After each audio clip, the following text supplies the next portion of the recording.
Assalamu alaikum wa rahmatullahi wa barakatuhu. Welcome to today's Friday Reflections on this, the 16th of July, 2021. I hope everybody is well. I understand, of course, that, it's still a difficult time for a lot of people, but I hope everybody is well. And if that isn't the case, then, my thoughts and prayers are with you. Before I continue any further, I would like to firstly give my congratulations to everybody at the University of Birmingham, where I am a chaplain, who are graduating this year. It's been a tough year for students, especially with all of the lockdown, the pandemic going on, all of the difficulties which this has obviously presented. So, before I go any further, I would like to give my congratulations to all those students who have graduated. And I wish them all the very best in the future, in whatever careers that they take on. Inshallah, that you'll all be successful in whatever you set your hearts and minds to doing. Today, I would like to read from this book, which is called Liberating the Soul. It is a collection of Mawlana Shaykh Nazim's sohbet, that's spiritual conversations. And this is volume 4 in this series, the Liberating the Soul, a guide for spiritual growth. I've read from some of these books previously. This is volume 4 in the series. And these are sohbets which have been written down. Some of them will have appeared in previous books. These are a later edition. So some of these may have actually been delivered back in the 1980s or 90s. But the book itself is copyright 2005. And these are still available. Bismillahirrahmanirrahim. The importance of finding an inheritor of the Prophet for understanding the Quran. This is chapter 2 of the book. The Holy Quran came from Allah Almighty to his beloved servant, Sayyidina Muhammad, peace and blessings be upon him, and the angel Gabriel, peace be upon him, was between Allah Almighty and beloved Muhammad. He, Gabriel, was the messenger, yes? Allah's messengers to all the prophets came through Gabriel, and to the seal of the prophets also. He brought them. And Allah Almighty promised that he is going to protect everything in the Holy Quran. No one may touch it. It will be virgin forever. No one may touch it to make it more or less. The Holy Quran was sent for all nations, for all times, and we can find everything in it. Even this assembly, this meeting, and everyone coming and sitting here for this association must be in the Holy Quran. It is something too big for unbelievers. If a person can believe, he can find wideness in his heart. But if a person does not believe, his heart is narrow, too narrow. Therefore, unbelievers' hearts are too narrow to think about anything wider. And when Allah Almighty grants a servant faith, and lights his heart is going to be wider and wider. And he is going to accept everything easily. But unbelievers, they are the most difficult people and the most rough people, the most unkind people living on earth. They are also the most unjust people, the most egoistic people, the most impatient people, and they are also the most ignorant about themselves and about others, about life, about here and hereafter. But beliefs give people peace and satisfaction and pleasure in their hearts. Every kind of belief gives benefit to people. It is a wrong belief. It gives pleasure only here in this life. But if it is a right faith, a correct belief, it gives pleasure to people here and in hereafter. Beliefs may bring solutions for every difficulty of mankind, but without beliefs, you can't find any solution for problems individually or collectively. Therefore, we believe. Now, some of the talks and presentations I deliver are very wide and open in how I present them. That I try to help everybody to understand, but it's clear from reading from here that this is going to be difficult for some people to understand, because today beliefs are under attack from everybody. Whether you are a Muslim, whether you are Jewish or Christian or Sikh or Hindu or Buddhist, whatever kind of belief, if you have a spiritual belief, if you believe in something more than what immediately physically presents itself to your senses, you are under attack for these beliefs in this time from some quarters in our society. And it is a very challenging time. We're forever defending ourselves for believing. And even amongst people who claim to belong to this religion or that religion, you will find people who it's just a label. For probably many of us, it's more of a label than a reality. And it's also tough, because belief has to come from the heart. And belief from the Muslim perspective, belief is, it's going to be based upon evidence. It's not simply, I believe because I believe. It's got to be based upon reality. Otherwise, what do you believe in? In this, the scientists do have a point when they question things. And they say, what is this based upon? Where's the evidence? There is a point to this. But at the same time, even these scientists, they have beliefs. Their beliefs are based upon observations, upon evidences which make them to believe what they believe. And if you ask them, they will claim they're not beliefs.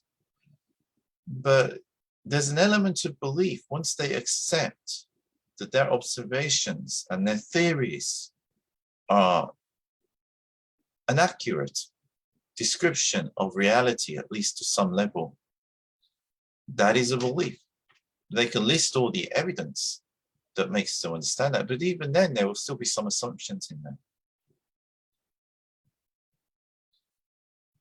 And so there is an element of belief.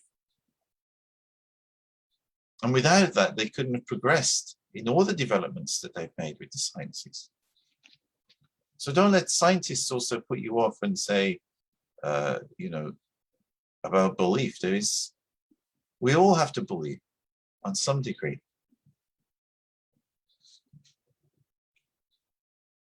Even people who are atheists will believe in themselves. So, there needs to be some level. As Mawlana says here, every kind of belief gives benefit to people. If it is a wrong belief, it gives pleasure only here in this life.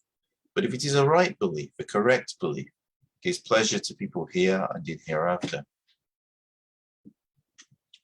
And also, if you believe in something which is based upon a reality, then it will help you through this life too.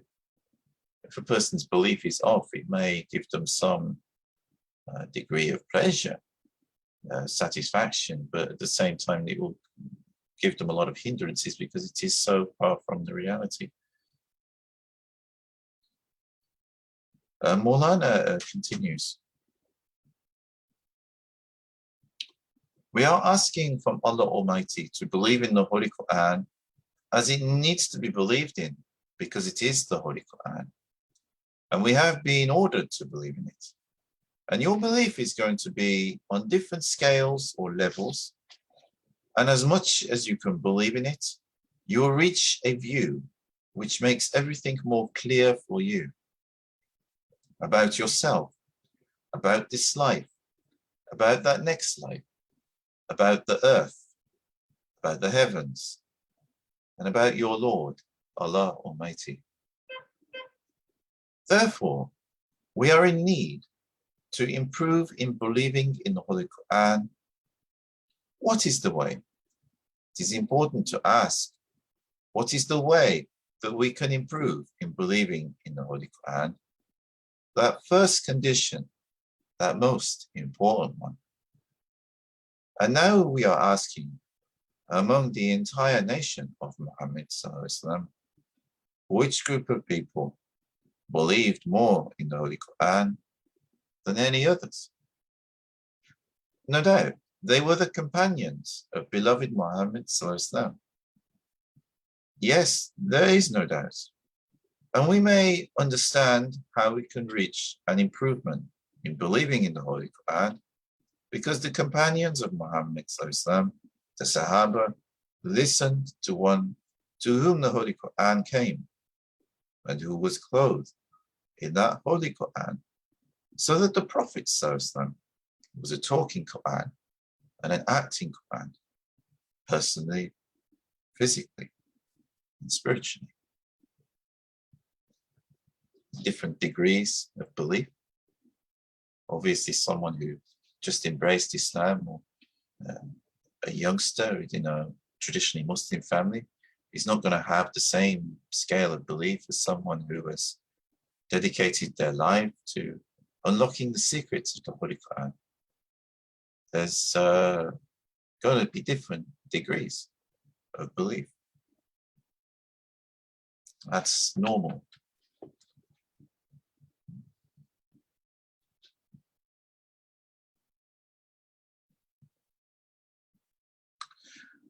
Mawlana highlights the fact that the companions of Muhammad Sallallahu Alaihi Wasallam, the Sahaba Ikram, obviously these were foremost in their belief, because these were the people who gave up their former ways in order to follow the Prophet Muhammad Sallallahu Alaihi Wasallam, many of them making great sacrifices in order to go against what was then the prevailing culture and religion, in order to establish Islam within Arabia.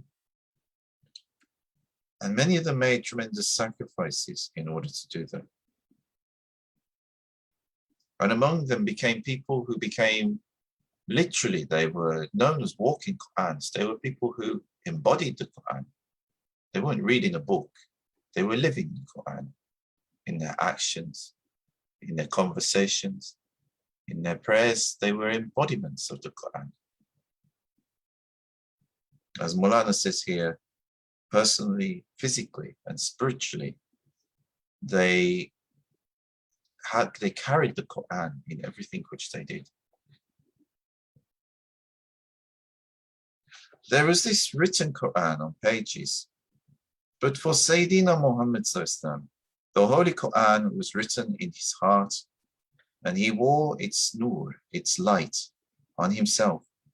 Therefore, if a person looked at the Prophet Sallallahu Alaihi Wasallam, beloved Muhammad, once, just looking for 1 second, he reached a level which no one after the Prophet, no wali, no saint, also can reach. And through that moment of once looking at the Prophet, those divine lights were transferred onto the person, quickly clothing him in them also. This, to people especially educated in the Western mind, this, in the Western education system, this may sound very baffling. And I'm not just including Westerners in that, but we read accounts of this, of people they saw or met the Prophet Muhammad Sallallahu Alaihi Wasallam, who some of them were not even Muslims, and then they met the Prophet Muhammad Sallallahu Alaihi Wasallam and completely changed. It's completely changed their whole life. And that is not something that happened because they read a book. There was no books about the Prophet Muhammad Sallallahu Alaihi Wasallam. Then there was the Prophet Muhammad Sallallahu Alaihi Wasallam and the group of people who were following. There was no books. The books came later. The books were written by these people and those that came after them. Something miraculous happened in some cases. where people really just suddenly changed. I mean, you look at one very famous example who became the second Caliph of Islam after the Prophet Muhammad is Khalifa Umar. He was going to kill the Prophet Muhammad initially. Instead, he embraced Islam. This moment.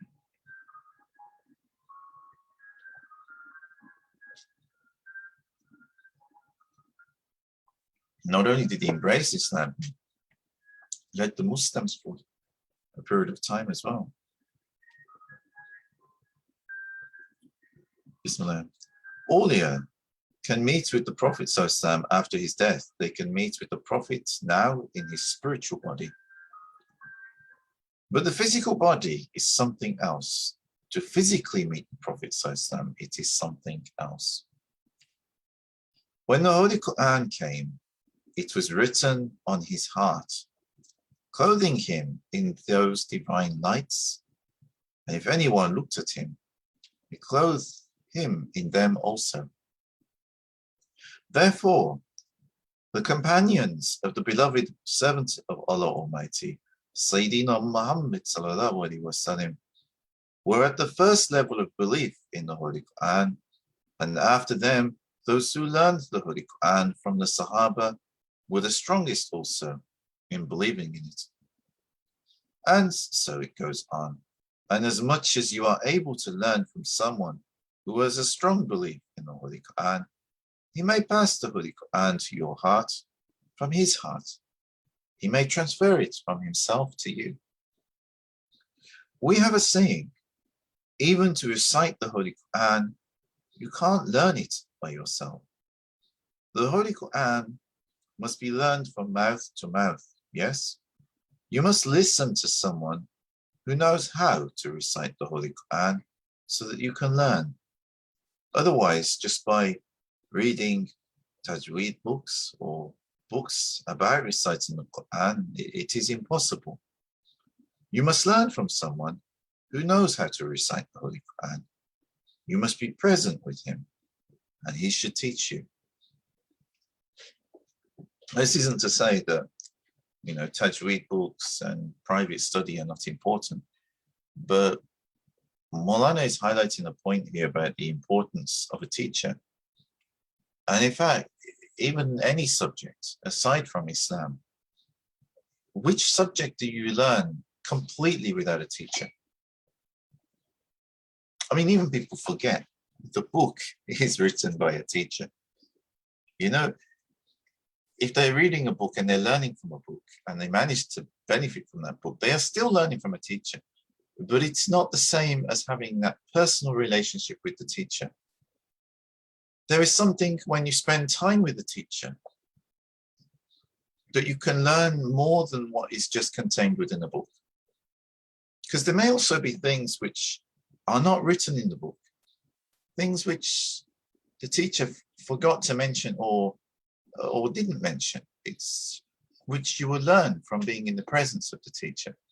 Maybe the way the teacher did something, or the teacher's mannerisms, or as Mawlana says, in regards to reciting the Quran or reading anything actually, is when you listen to it. Now we have audio, we can actually record audio, which can help in this respect. But before the invention of audio recording, there was literally only one way you could do that. You would have to sit with someone who knew how to recite.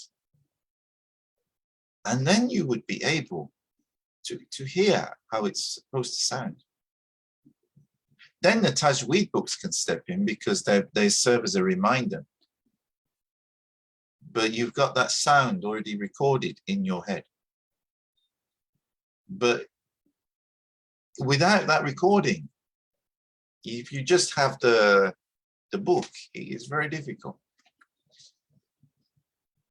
And although everybody takes it for granted now, we have recorded voices, recorded like this, what I'm doing now, and music and things.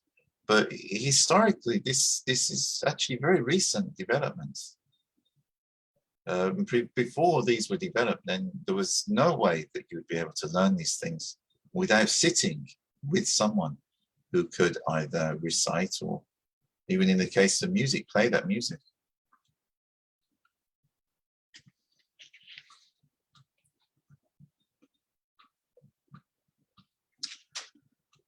This, Mawlana continues, this is only for reciting the Holy Quran.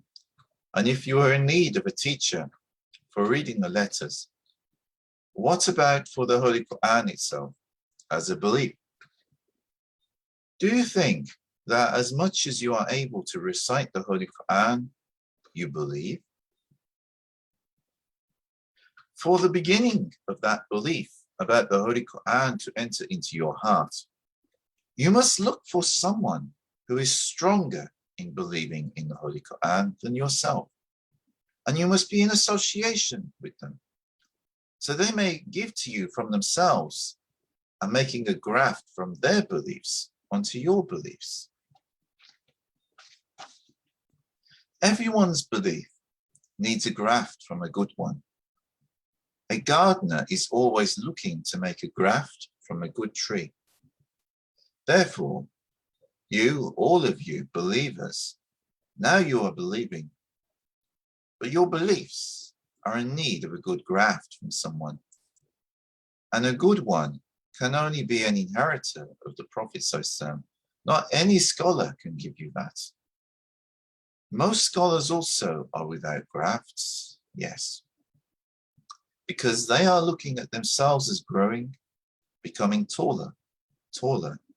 And when they look at others, they see them only as small ones, saying, oh, we are almost reaching the heavens, others such small ones. But they are not yet understanding that to be tall is one thing, to be grafted is something else. Now, Mawlana makes a horticultural reference here. For those, I mean, yeah, he doesn't actually explain it. So I'll explain this. In gardening and horticulture and growing fruit trees especially, there's obviously different ways that you can make a new tree. I mean, even if you get an apple, you can take the pip out, you can put the pip in the soil, and probably a lot of us have done this at some point, and it grows. But if you did grow that apple from that pip into a tree, and you taste the apples, they might be bitter. You might get the pip from a golden delicious, or a Braeburn apple, or a Gala apple, or, you know, something like this, but it won't be that. If you get it from the pip, it will produce a new kind of apple. Maybe it will be a delicious apple. Sometimes they can be. And it might be a horrible apple that really you don't want to eat. It might be a cooking apple, even though its parent was, you know, a very delicious sweet apple. So I mean, this is a problem for obviously fruit growers because they don't want to sell bitter apples. So what they do is they actually take a cutting from, let's say you've got a Gala tree and you want to take you want to grow those Gala apples. You will take a good cutting from that tree and you'll get the roots of another tree. Now that might even be a wild apple. Might, you know, it just produce, you know, little tiny useless apples for us as human consumption. But it's got strong roots. And they actually cut that. So they cut the stem off that one and then get this cutting, the stem that they cut, and they put the two together. They make a cut and slide the one in the other so that it fits together and wrap something around it. And what happens is the tissue of the two stems will grow together and it will become one tree. Its roots will come from the roots that you've chosen. And the actual stem that will grow into the tree comes from the cutting that you've taken, which is called a graft. And it will grow into that tree, but it'll be growing on different roots. if you buy from a garden center a fruit tree, and that fruit tree says it's Braeburn or it's Cox's or one of these varieties, that's how they do it. Otherwise, it will not produce true to the variety. It could produce any kind of apple, and it might not necessarily be a good apple. And of course, if you want to eat an apple, you want a nice sweet apple. You don't want to have something which is bitter. And this is what Mawlana is referencing here when he says a good graft from a good tree.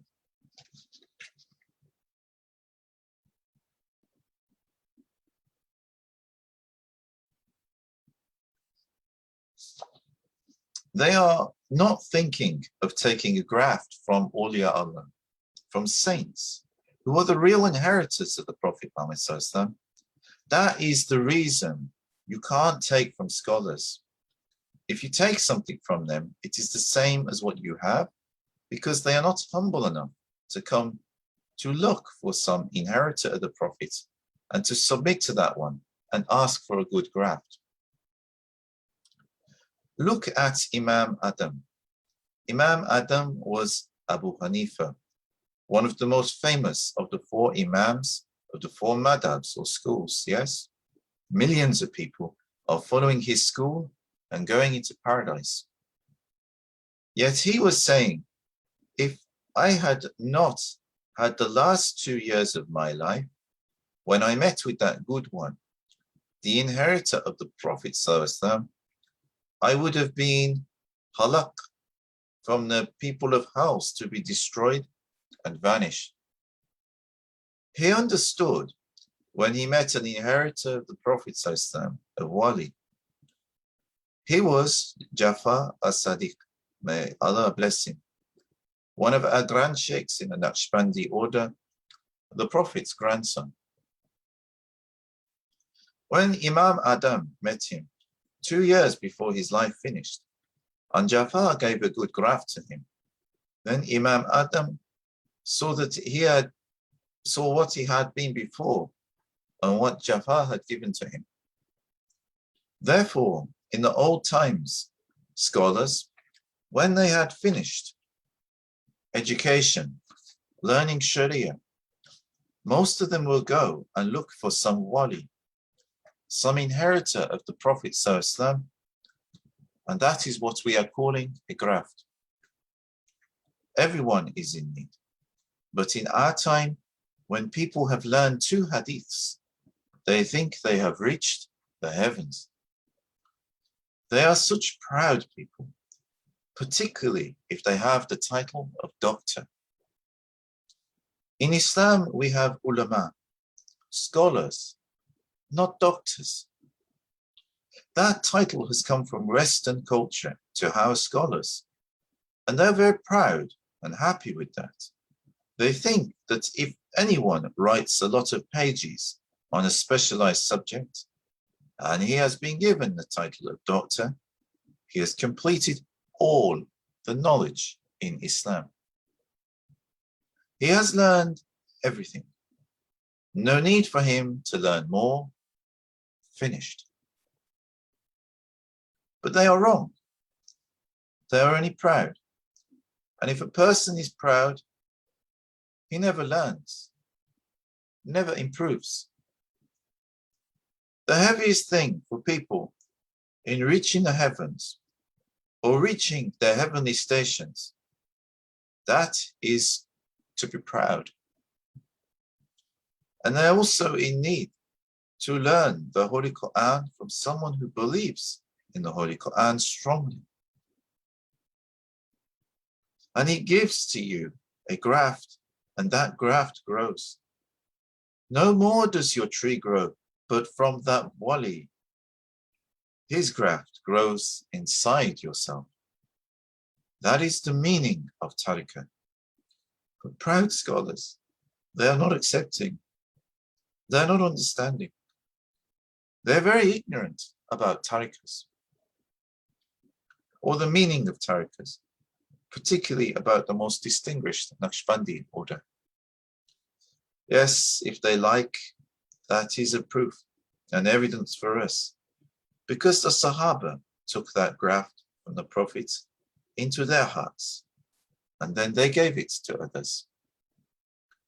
Up to this day, we have the same number of people who have from the Prophet's grafts within themselves, going on up to the end of the world. Don't say, I have never found such a person. No. If you are blind, you can't find him. If you are not asking sincerely or seriously, you can't find that. Like a person who has been informed that in this sea there are pearls, and he comes and looks at it like this. I've never seen pearls. It is so easy to find pearls. Yes, they are in that sea, but in dangerous and terrible places, deep places, where sharks are always coming, attacking people. And that is divine wisdom. Every precious thing is protected. At the entrance of every treasure, there should be found dragons. It's not easy to reach treasures.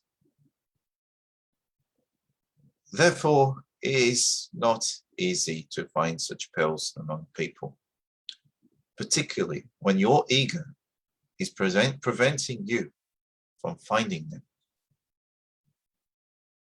As we said, you are growing, growing, growing taller. And then you are looking at yourself as more than that one. He is so small, but I am huge. But you are like that green tree, growing up, but with no fruits, while perhaps a small tree is full of good fruits. Therefore, we must believe in the Holy Quran, and we must try to believe in it more strongly. And it is impossible to believe in the Holy Quran until you find a person who has high potential to put the Holy Quran into your heart, to bring your heart to his heart's level. Yes, that is one of the most important points that this ummah has lost in our days. And the ummah is just running after something outward, to make the outside look good and decorated. But only the outside is decorated. The inside is nil. And we are asking to enter inside Islam, not to be outside. No. You are coming to Islam through the palace of Islam, not as people come to Buckingham Palace, looking at it from the outside, and everyone wants to be inside. But it is forbidden. And we are like people who are always looking at that palace from outside, looking at the outside of the Holy Quran. But when are we going to enter into it? When will we enter into its oceans to take pearls for ourselves?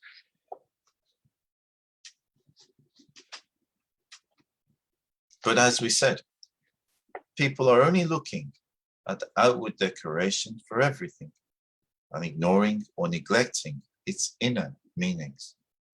People must understand the Holy Quran, and according to their understandings, they can believe. And no one is able to understand the Holy Quran by himself until he reaches someone who understands it more than himself, to carry him to his level and to give to him from the lights of the Holy Quran. And without the lights of the Holy Quran, you can't improve. You can't reach from level to level. You are in need. And at every time there are power stations for the Holy Quran.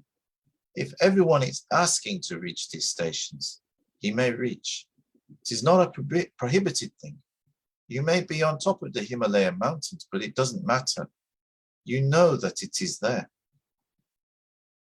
People are asking to go to the moon. The Himalayan mountains are much lower, only 8 kilometers, no more.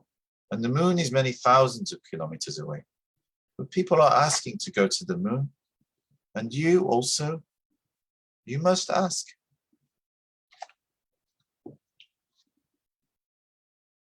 SubhanAllah. So the main points in this sohbet is, one of them is people, they go on courses and get knowledge and become, doctors or professors. And there is a tendency among such people. It's not to say every doctor or professor is like this, but there is a tendency among people who've gone down this road that they can become proud of their knowledge. It's also not to say that there's anything wrong with doing that, to pursue a course at the university and to get these degrees and masters and PhDs. But we mustn't become proud through doing that and think that when we've learned whatever we've learned, that is everything, that we are the top. A person can have a PhD and yes, be very knowledgeable about their subject, but it doesn't mean that there isn't someone more knowledgeable than them. And depending on the subject, that person may not even have the same degree of qualifications in that sense as the person who's been to the university and got the PhD.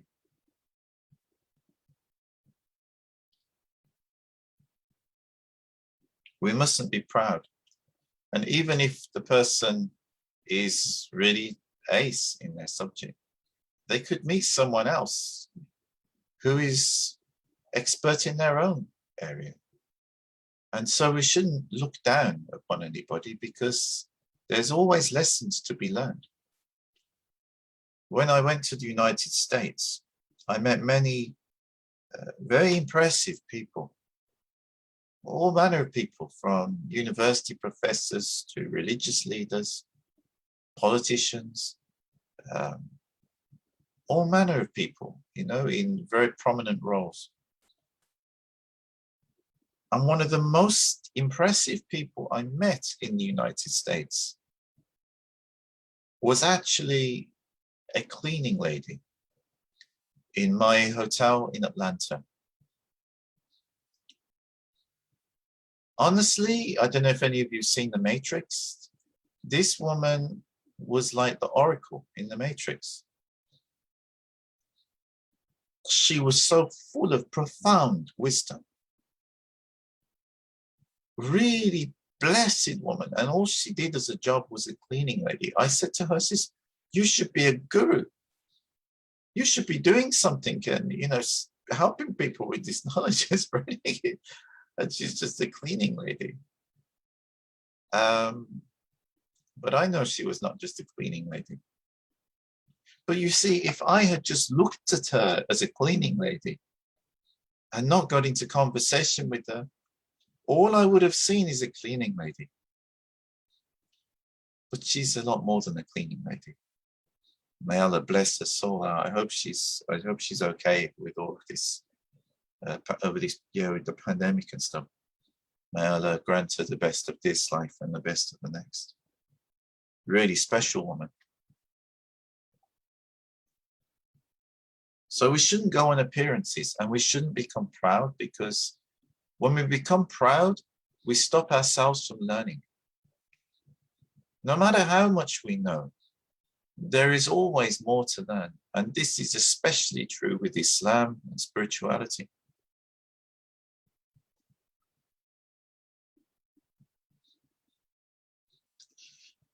Mawlana also highlights the importance of finding someone, for those within the Muslim tradition, of finding someone who's an inheritor of the Prophet Muhammad. Now, within some schools, within religion, this is not always understood. But it can be understood in this way. Every hadith, and people like to quote hadiths today, Every hadith has a chain of narration.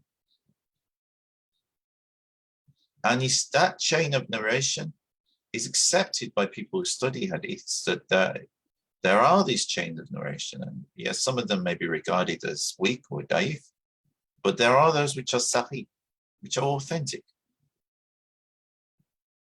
Now, if we accept that there are chains of narration for these hadith, then we must also accept there are chains of teaching.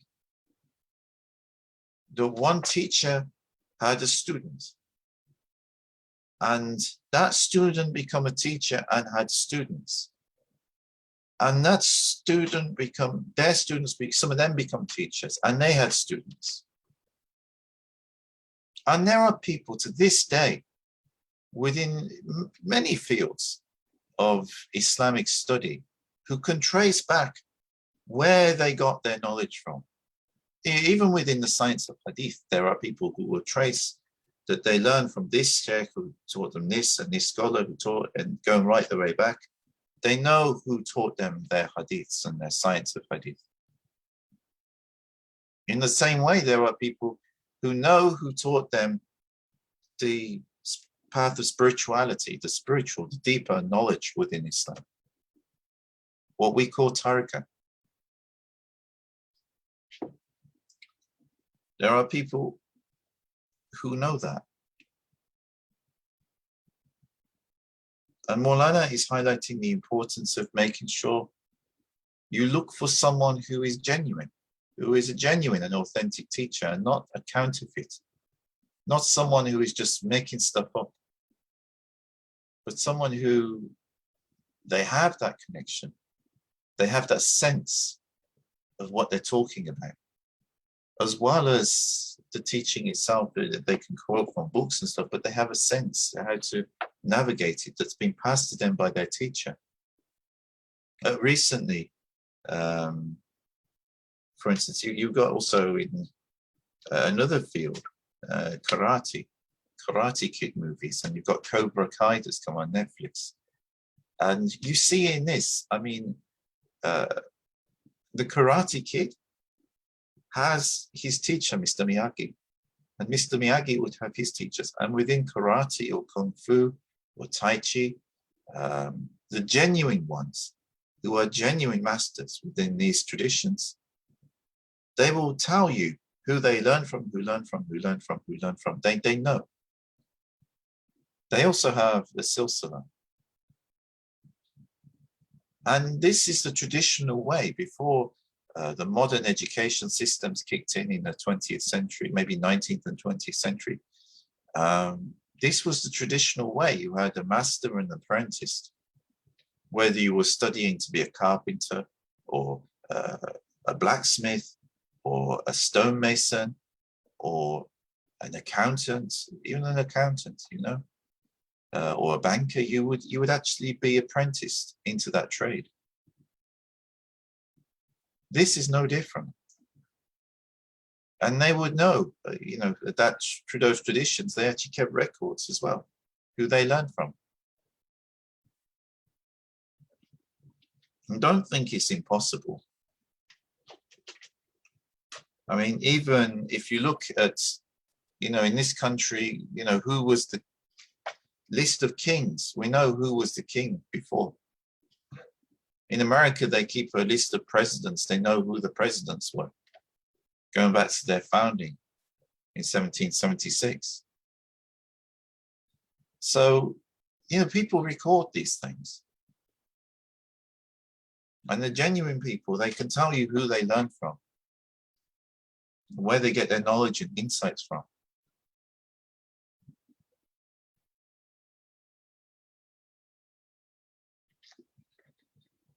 And Mawlana said there is difficulty.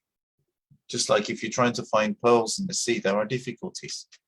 But there should be difficulties, because anything that's worth getting, there should be some challenge to go through. This is just, it's the way of things. If there's a treasure, it should be guarded. It shouldn't just be, you know, so easy to get. But there's a hint in here as well when he says that Every precious thing is protected. At the entrance of every treasure, there should be found dragons. And then Mawlana says, it is not easy to find pearls among people, particularly when your ego is preventing you from finding them. The ego is the dragon. You see, every single one of us has the dragon inside of us that's telling us, oh, don't listen to that person. Don't trust that person. Who are they? And this is especially true when you're around good people. If you're around bad people, your ego might be encouraging you to go and join them and do something stupid. But when you're around good people, your ego tells you, oh, don't do that. It's bad. Something wrong. You can put suspicion in your mind.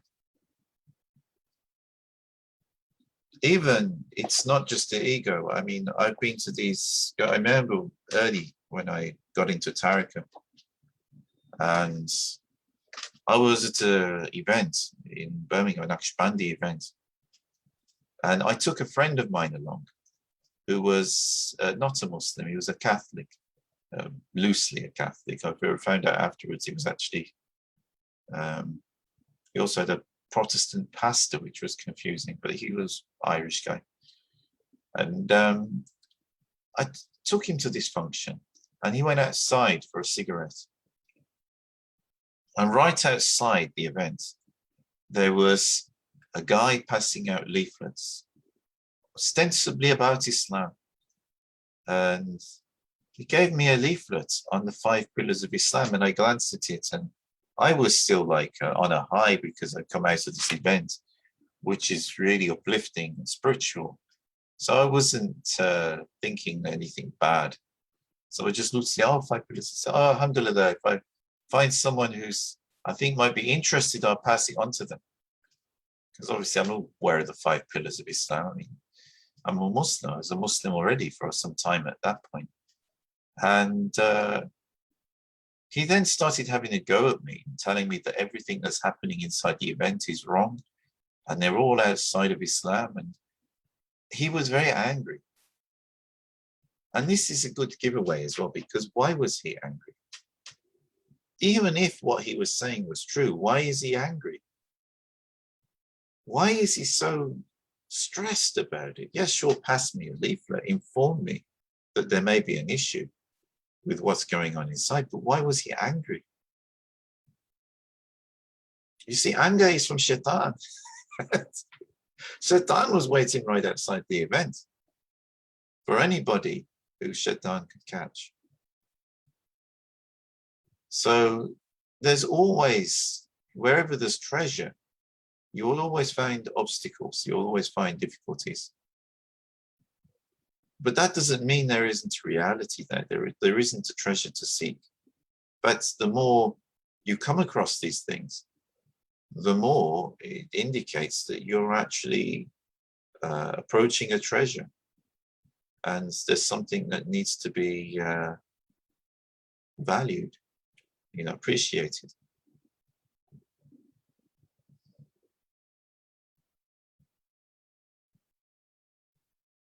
And we live in tragic times where we have Muslims attacking Muslims about their beliefs instead of, just trying to learn from each other and benefit from each other in a more civil way.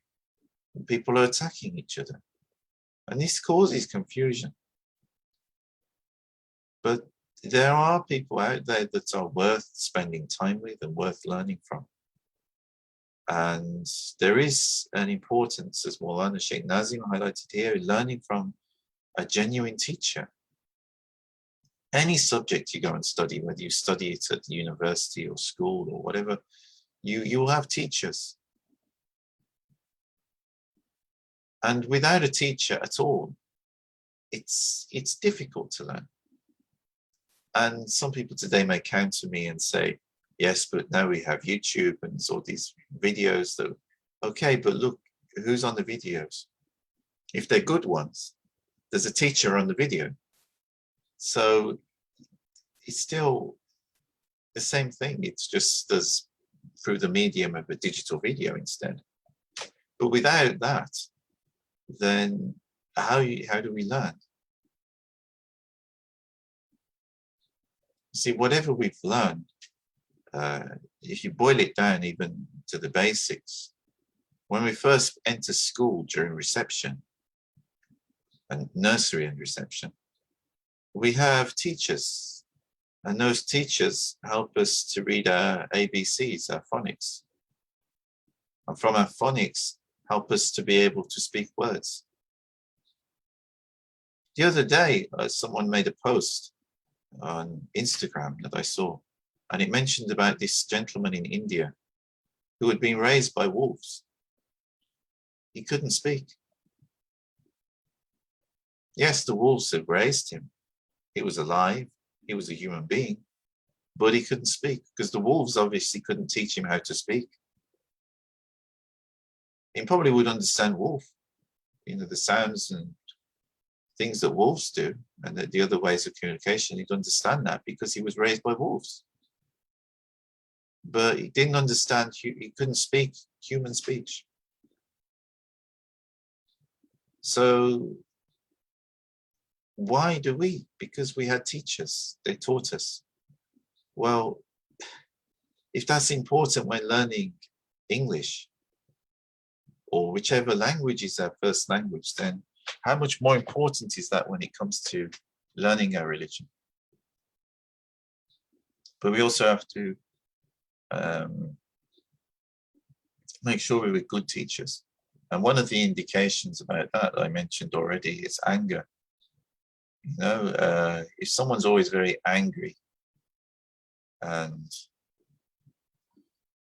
yes, that's something to be very careful of. I mean, even they bring that over in the Karate Kid movie. The sensei of Johnny, the sensei of Johnny in that is very angry. He even nearly kills him at the end of the film.